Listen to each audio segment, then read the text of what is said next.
So what happens when you spend more time, allegedly, going after underage girls instead of raising your own son? Well, destiny happens, and that is why he is a cautionary tale. The reason why I am talking about this today is because even though I just said that I really haven't seen Destiny much on social media in the last couple of years, I literally cannot escape him right now. He is everywhere, and he has a whole scandal that is revolving around a young woman named Rose and his young son, Destiny's child. We are not talking about the band today. We are talking about Destiny's son, who we will get into in a few minutes. So back to this story about a girl named Rose. So Destiny had a sexual encounter with another streamer named Pixie back in 2022. That sexual encounter was filmed, and Destiny sent that video to another girl that he was talking to, Rose, and the video was then leaked 2 years later in 2024. And after it was leaked, it came out that Pixie did not know that she was being filmed. It was filmed without her consent. It was obviously leaked without her consent. She sued him over this in February of this year. Here's the headline: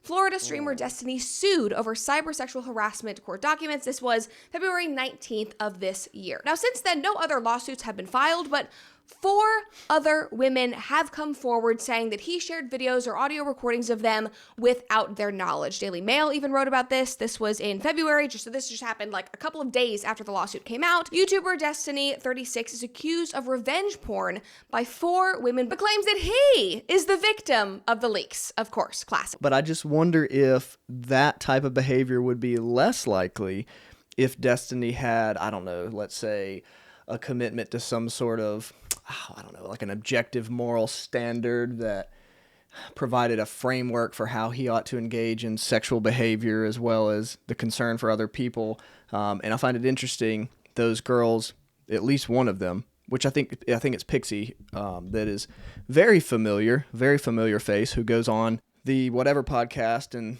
tries to defend her subjective, moral relativist worldview. And I'm just wondering on what basis a person who kind of just believes that everyone should do what they desire and that there's no real objective source of truth, on what basis does a person like that make a claim that Destiny ought to have done anything different than what he felt led to do in that particular moment, especially under a more materialistic framework where you think that everything is just predetermined by biological X's and O's and that no one has any real decision-making power. I just wonder how you hold someone accountable for an action that they were pre-programmed by their biological sort of predispositions or code to engage in.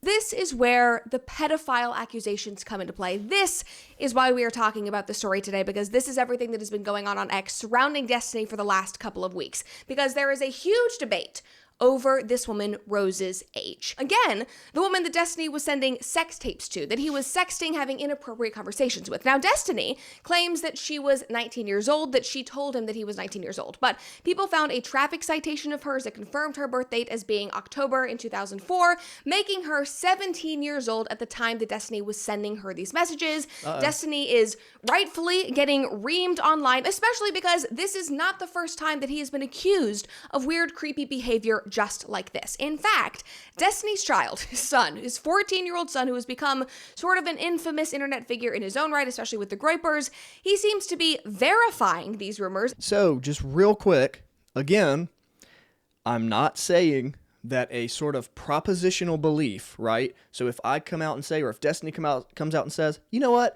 I actually believe in God, and I think he really is in charge, and I think he really does obviously have the right to make all of the decisions about, what is right, what is wrong. Further than that, he maybe even would affirm a more philosophically, deep and consistent understanding of that, which kind of says, hey, look, if he's the author of all creation, he built this program to run a particular way, and as sort of creatures of his creation, the degree of success we have within that program is probably contingent upon us operating in accordance with that which he designed, right? He might even come out and say something like that.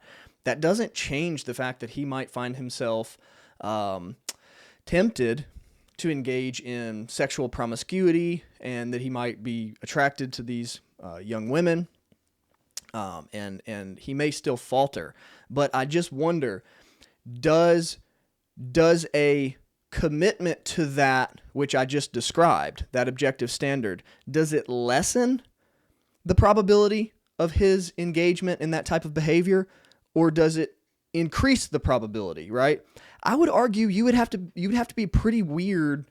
You'd have to have a pretty strange sort of thought process, rationale to say that it increases the probability, right? If we're encouraging people to A, acknowledge that there is a God and a standard, and B, submit to it, I fail to see how over the course of time that it would be less likely that more people would adhere to that rather than fewer, especially when the alternative is declaring there's no God, everything is subjective, do that which you will. We see how that stuff's playing out. And I just wonder, when are we as thinking rational modern people going to begin to actually weigh the validity of particular worldviews, of particular belief systems, based on their efficacy in the reality in which they're being deployed, right? In other words, beliefs have consequences, right? Beliefs dictate actions, and actions have consequences. When are we going to start looking at the outcomes that these insane ideologies are producing and start actually assessing the validity of those belief systems on the basis of our observation, our objective observation of the outcomes they're getting? You're Destiny's 40 years old or something, streamer who basically goes around championing immorality. Your 14-year-old son is your enemy. Okay, he's actively working against you. He's actively attempting to expose you for the failure of a father that you are on his. I'm not saying that myself necessarily, but according to him, you have multiple women coming out and accusing you of basically sexual assault or sexual harassment, and then now we're talking about pedophilia. We're talking about statutory rape, at least, okay, to be fair. Those are bad outcomes. Those outcomes are a consequence of the framework you've adopted and that you are deploying in your life. All right? So your belief system, your framework, your mental framework that you adopt, your worldview, all right, to use more common terminology, your worldview is basically like the map that you utilize in order to navigate reality. The more accurate your framework is, all right, the more clearly it actually depicts what really is out there in the world, right? The closer you get to right on your framework, the better outcomes, obviously, you're going to have in the navigation of the reality in which you're trying to utilize that map, that framework. When are we going to start actually looking at decisions and outcomes through that lens and start telling people the truth? Hey, these decisions, these beliefs that you have lead to these types of actions, and these types of actions have these horrible outcomes. What kind of outcomes do you want? In one post, he quote tweeted his dad, and Destiny had said, "This is effing disgusting. Ukraine has children working in their missile factories now." And his son retweeted that and said, "Since when did you care about the children, except for Rose, lol." And then in a later thread where he was talking about his father, he even said, "He is literally a pedo." And if you don't know and you haven't been following any of this, Nate, his son, is very much on what people would call the far right. He often lashes out. He's inflammatory online, which Destiny has completely brushed off, and he has blamed his MAGA parents for enabling this child's grandparents. Well, Destiny, I happen to wonder if it's because he's trying to follow in your footsteps and is just desperate to get your attention because you allegedly left him as a child. Now, this was all brought to my attention due to a post that his son made earlier in the summer where he gets into his relationship with his father, or lack thereof, and it reads, "I was forced to grow up without a father. I was an anchor for my mom's emotions at times when she was struggling with work. I was put online with no supervision or protection at a young age. I was stripped of a sincere relationship with my own father. I did not talk to people for days after he left. I was moody, I was confused, I was lazy. I felt as if I didn't matter to my own father. No child that age should ever feel this way. There is no excuse for it, ever." If a child feels like they don't matter to their own father, what are they going to do? Lash out? Try to get attention online. Say, "Hey, look at me, please. I know you're across the country from me. I'm going to be streaming. I'm going to be talking. I just want you to notice me." In my opinion, that is exactly what is happening here. He goes on and he says, "The reasons my father left to Cali in Florida are not of my concern. Frankly, I do not care at all. I believe him leaving me and my mother was a horrible thing to do, no matter what is happening in your life. You should rarely, if ever, leave your child. Once more, I am not writing this to disrespect my father. I am writing this to give my thoughts and feelings regarding my relationship with my father. A relationship that is only existent through Discord DMs and rare texts between my father and mother. I respect my father. I even love him. But as a general parent, I will never respect him. I have a father, I do not have a dad, and that is how I grew up. I mean, this is so incredibly sad. And it's also illuminating not just about Nate and what he believes and what he's doing online, but also illuminating into Destiny's character, the type of man and father he is. Obviously, we have seen his sexual perversions on full display. I think I have seen more than I ever care to see about anyone. It's like, oh my God, what was happening in your own home? You are a father. I mean, that's the thing. We in the modern world, we do this thing where we really lie to ourselves a lot about this stuff. And we pretend like, hey, look, you can be, this atheistic, hyper-liberal streamer guy who goes around and has sex with random people, who pursues these young girls, who films it, leaks it onto the internet, who goes on and attempts to provide a sort of intellectually robust, philosophically deep and meaningful defense of his debauchery. But then chalk it up to, but everybody just has a difference in opinion. You know what I mean? Everybody just has a difference in opinion. It doesn't mean he's a bad dad. We all ultimately want the same things, right? We all ultimately want good outcomes for our kids. Do we? Does that look like a person who has adopted all of these crazy ideologies, and then the practices which subsequently follow, does it look like he's like you? If you're a parent watching this, does it look like Destiny is like you? Does he care about his children? And I'm not trying to say necessarily that, hey, correlation doesn't equal causation, but correlation is certainly cause for caution. It's certainly cause for us to take a look and say, hey, what we know about human behavior is absolutely, like, this is a definitive absolute fact, is what you believe absolutely dictates how you act and operate. And how you act and operate dictates the outcomes you get, period. That's 100% fact, full stop.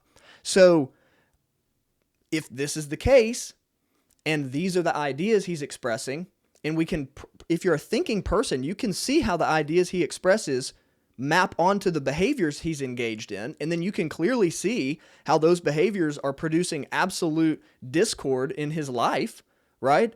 Like, you can see that his child is emotionally damaged, estranged from his father as a consequence, it sounds like, of abandonment. And then his dad's running around doing all sorts of sexually promiscuous, immoral, like wrong things, right? And then producing even more difficult situations, not in only Destiny's life and his son's life, than the women that are being victimized to some degree. I don't want to overuse that term. They're grown-ups and they're engaged in bad behaviors as well that are causing problems for themselves. They have their own degree of responsibility. But actions, consequences. It's not difficult. Here's the deal. In these conversations, people throw out, well, I have the right to do whatever I want. Who are you to tell me? Fine. That's fine. You absolutely have the right to make bad decisions, but we who can see that you're making bad decisions, right? Who can see these bad decisions that we also fall into ourselves as well. I'm not claiming perfection, but we are just trying to tell people, hey, you've been lied to. You do have the right to make those decisions, but you don't have the right to dictate unilaterally the outcomes which those actions produce. You're not in charge of determining, divorced from your actions, what outcomes you get. In other words, you don't get to engage in actions that historically, for thousands of years, have produced bad outcomes. You don't get to engage in those actions and then claim good outcomes. That's not how life works. That's not how it works. So that's all we're saying. You certainly have the right to be stupid and do stupid things and get stupid consequences. You have the right to do that, but why would you want to? Why would you want to? Don't you want good outcomes?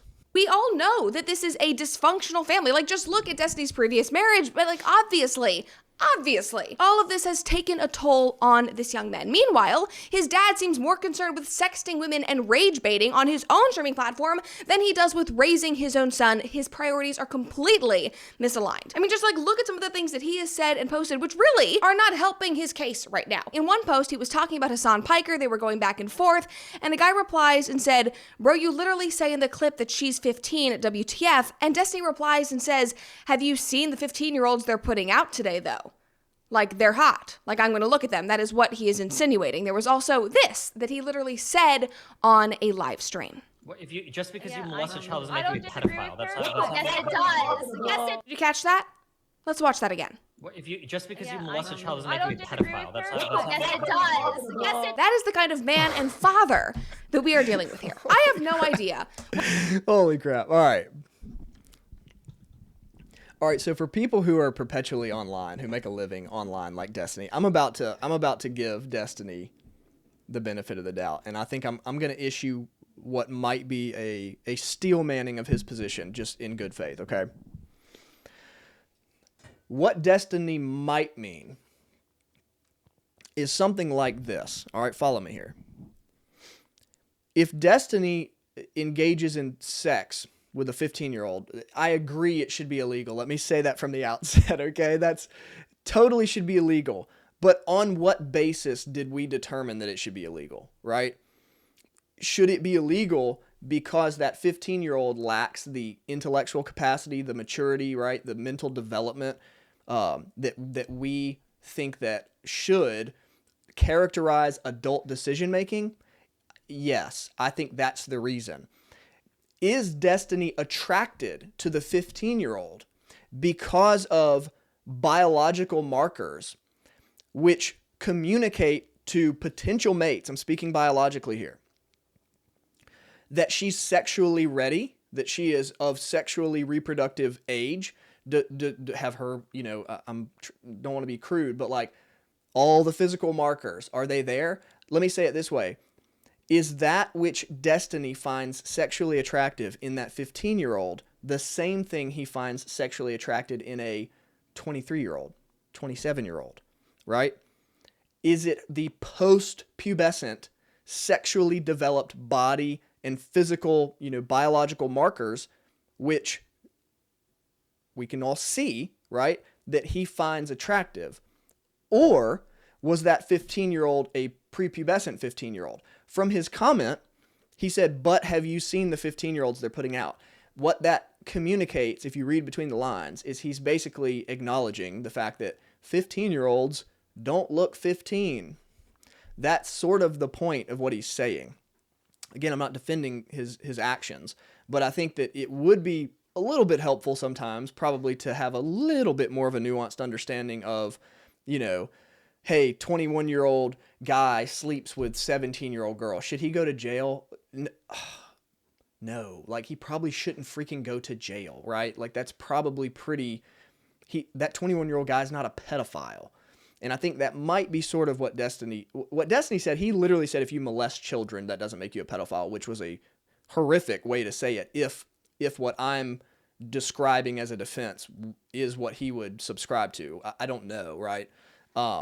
If you molest a child, it actually does make you a pedophile by definition. So, but he might have been saying, but if you molest someone, then you're just. Did he go on to say you're a rapist? Because at minimum you're a rapist. If his point is the child in that sort of illustration he had in his head of the example of the child who gets molested that doesn't end up making you a pedophile, was that child 17 years old, and you still, if you still molested them, you're at least a rapist, right? So was that his point? I don't know what his point was there, but I can understand if the defense I just issued is the way he would think about it, how you could trip over your words really, really, really badly and end up saying what he said. But, watching a lot of his videos, he doesn't usually trip over his words that bad. But again, if you're perpetually online,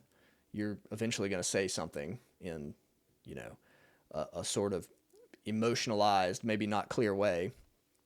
I would like to hear what he would say about that. If he would clarify and it sounds something like what I said, or if he had a different line of thinking. But anyway. What is true here about the 4 women that have accused Destiny? I have no idea what is true with Rose and how old she was. I have no idea. Frankly, The entire story disgusts me. Again, I don't really want to talk or think about his little meat stick. This is not my preferred subject for an episode. But my point in bringing this up and covering this today is to say that these are the consequences of having no moral framework or bounds in which you live your life. Like, this is completely and utterly dysfunctional. And this is a man who has and is still continuing to influence the minds of millions. His kid absolutely deserves better. There is a 14-year-old child who is in the middle of this chaos, who is helping indict his father in all of this. Do you not see, Destiny?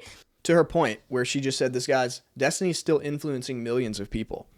This really speaks to the potential danger. Okay, but I love debate. I love discourse. I love all that. I think it's valuable.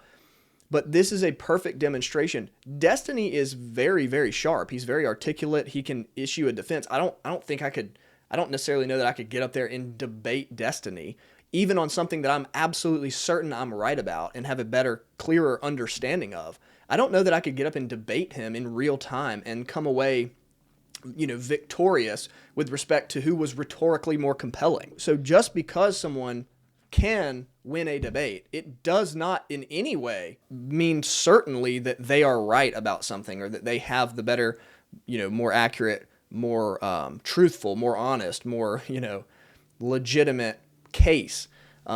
It just speaks to their capacity to be rhetorically compelling or their command of the information so as to potentially manipulate it in a conversation. It speaks to their the articulate nature of their ability to communicate and all that kind of stuff, right? So it doesn't mean definitively that they are right or that they have even a better argument. It just might mean they are better at arguing, How insane this is. Like, the things that your son is saying online, the tension, the distance between us, this is not something that Destiny can just pawn off on his parents because they happen to be MAGA and disagree with him. Like, this is also not your son being in a rebellious phase that should be mocked. Your relationship obviously has problems. You have problems.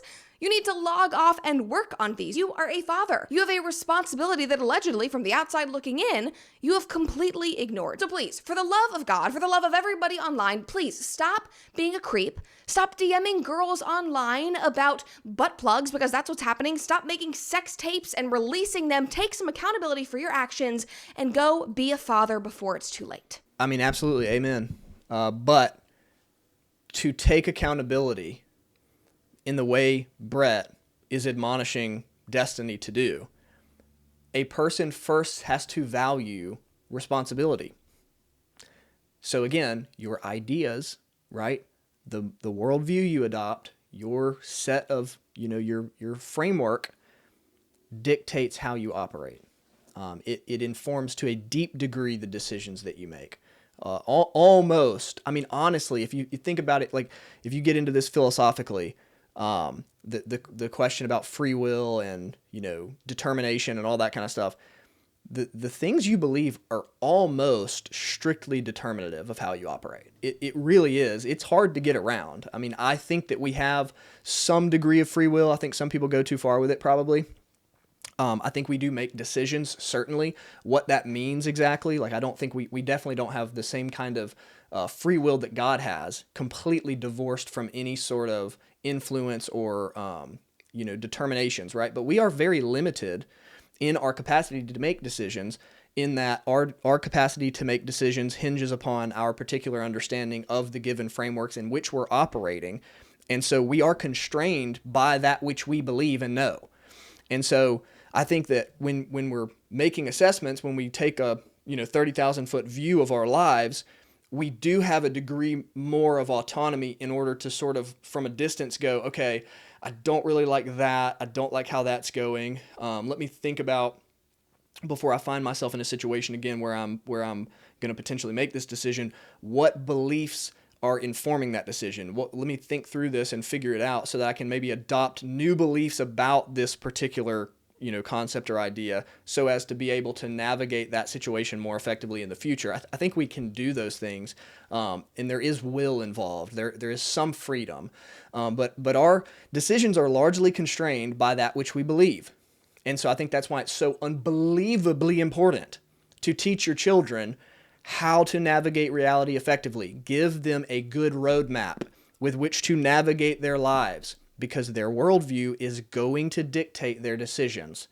And when someone like Destiny, who's 40 some odd, however old he is, I don't know how old the guy is, but he spent his whole life buying into and building his mental framework with bad components, with bad pieces. And now he's getting the outcomes which come about as a consequence of that framework. And to tear that thing down at his age and reconstruct it is very difficult, and oftentimes takes the difficult, brutal, emotional experiences which the outcomes he's getting bring about before he can actually go, you know what? All right, I'm sick of the suffering. I'm sick of the emotional, relational suffering. I'm now going to tear this thing down and reconstruct it in a way that gives me more clarity and helps me to navigate more effectively in the future. That's oftentimes what has to happen.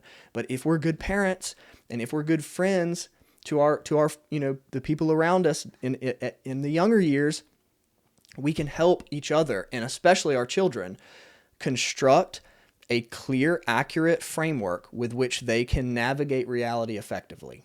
Super, super important. What's up, guys? Hey, thank you so much. If you made it all the way through the video, that's awesome. Thank you for watching the whole thing.